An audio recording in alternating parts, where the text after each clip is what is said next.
समस्ते आज समस्ते समान एठी कहीं भी छोट नुहे बड़ नुहे समस्त गोटे परिचय होची आमे समस्ते रेपा सरकारी हाई स्कूल जड़े जड़े स्टूडेंट आशा कर कार्यक्रम आरंभ पूर्व समस्ते निज निज स्कूल टे जोरदार कर कि मातृभूमि मातृभाषार ममता जहाँ हृदय जन्मे नहीं मातृभूमि मातृभाषार ममता जहाँ हृदय जन्मे नहीं तांकु जदि ज्ञानी गणरे गणिबा अज्ञान रहिबे नाही। प्रकृत में जिमिति निज माँ पाई आमर किछि कर्तव्य अछि मातृभूमि पाई आमर किछि कर्तव्य अछि सबुठारु बड़ कर्तव्य अछि आम विद्यालय पाई कहीं ना जो विद्यालय पाई आज ए समाज रे आमे निजको गोटे परिचय सृष्टि करि पारिछु।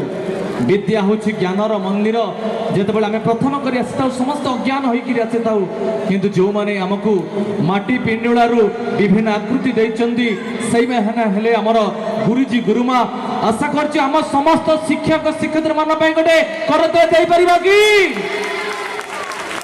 तेज आसत जमा भी विलम्ब करवा ना आम संस्कृति आम परंपरा आम ऐतिह्य माटी रे जन्म नहीं धर्मा ए माटी रे जन्म नहीं विश्व महाराणा और ए माटी रे जन्म नहीं आम समस्ते जड़े जड़े सुनार छात्र छात्री ए रेबा सरकारी उच्च विद्यालय तेणु आसतु से माटी की भल पाइबा संस्कृति भल पाइबा आम विद्यालय को भल पाइबा आम शिक्षक शिक्षयित्री मान भल पाइबा आम परिवार को भल पाइबा सही पर एक सुंदर नृत्य नेउचंदी नृत्यश्री कलानिकेतन सालेपुर से सुंदर नृत्य आमे शिल्पी आमे हूँ कल्पना आशा कर कलाकार मान जोरदार कर मंच स्वागत।